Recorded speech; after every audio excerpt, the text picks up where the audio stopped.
Ashama daawwattoota keenya kabajamoo akkasumas jaallatamoo akkam nagaa fayyaa jirtu. Kana duras gaa akkuma beekamu pilaatfoormicha Allied Gold irratti jechuudha ibsa isinii kan inni akkaataatti eegalamu hunda isaa jechuudha. Namoonni hubannoo osoo hin hubatin jechuudha akkaataatti seentanirraa akka hubannoo kanarraa hubattaniif viidiyoolee lama kana duras isinii hojjennee jirra. Arras viidiyoo isa sadaffaa haala jiru keessatti ilaallee isiniif ibsuu barbaanneeti jechuudha. Inni dura teelegiraamii keessatti jechuudha kan skaam ta'edha jechuudha. Teelegiraamii haarawaa Scam je cufamee jira jechuudha. Kan biraa immoo Telegram haaraan jechuudha information isaanii irraa quba qabaachuu dandeessu jechuudha. Nutis bifa saniin information irraa hubachuudhaaf Telegram isaanii sana seenee jirra jechuudha.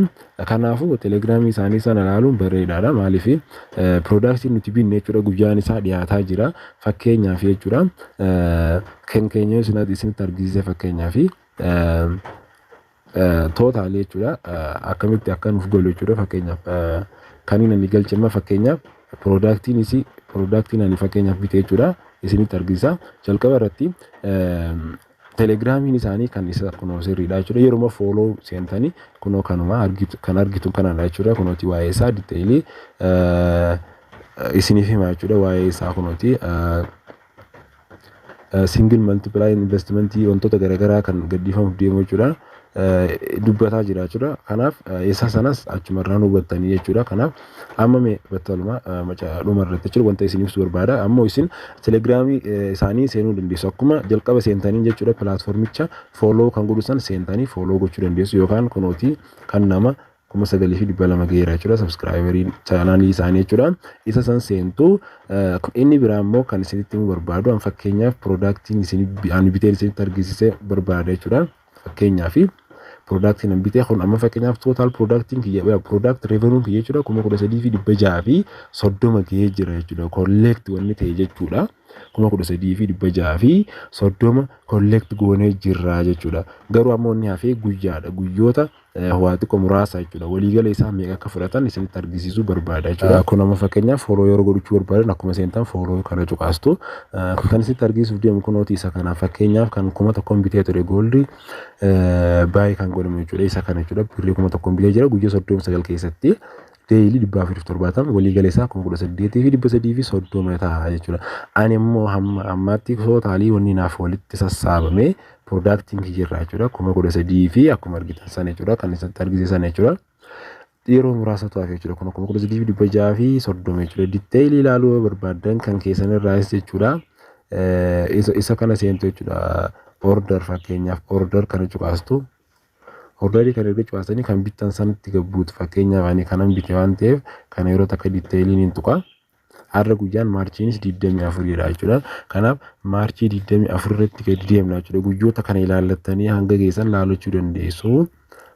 Fakkeenyaaf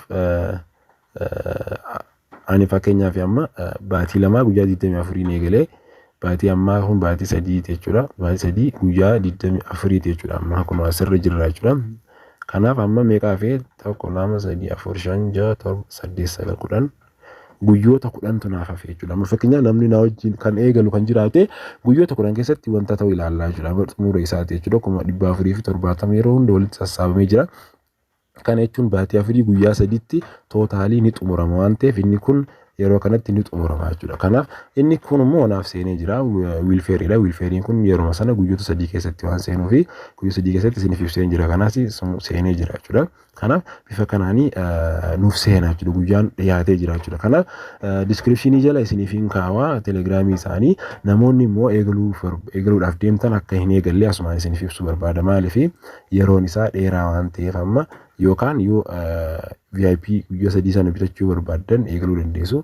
Kanaafuu bifa kanaan isin gorsuu barbaada. Wilfeerii jira fakkeenyaaf wilfeerii kanarratti guyyaa 3 keessatti jechuudha 350 609 isiniif dhufa jechuudha. Isa kana bituu dandeessu jechuudha. Kanaafuu haala kanaan hojjettan jeen isiniif himuu barbaada jechuudha. Kanaaf viidiyoon har'aaf qabadhee isuma kana fakkaataa jechuudha. Viidiyoo biraattiin hangool arginutti jechuudha. Namoonni chaanaalii keenyaaf haaraa taatan subscribe, like, share gochuudhaan nu cinaa dhaabbadhaa keessattuu jechuudha. Fakkeenyaaf activitiin baay'ee barbaachisaadha. Kan seenan guyyaa 10 keessatti jechuudha kan seenanii inni kun baay'ee barbaachisaadha jechuudha. Kanaafuu isa kanaas deemuudhaaf dirqama wanti beekuu qabdan isa kana jechuudha. VIP 2 bituudhaaf haga birrii 5,000 invest godhamuu qabaa jira jechuudha. Kanaaf inni kun baay'ee ulfaata waan ta'eef namoonni eegaltanii hojii kana eegaa jirtan qoftiin hojii kanarratti bobba'uudhaa fi akkasumas hojjechuu qabdu. Namoonni haaraaf jechuudha kan hin gorsu akka hin hojjenneef jechuudha. Asumatti isin gorsuu barbaada jechuudha. Kanaaf asumaanuu viidiyoo keenyas laayik sheer godhaadha.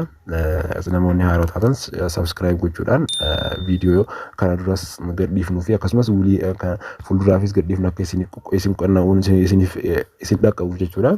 Baay'ee barbaachisaadha waan ta'eef sabskiraayib godhaa isin jenna. Kanaaf viidiyoon har'aaf qabannee kan fakkaata. Haga viidiyoo biraatii wal arginutti nagaan nuuf tura.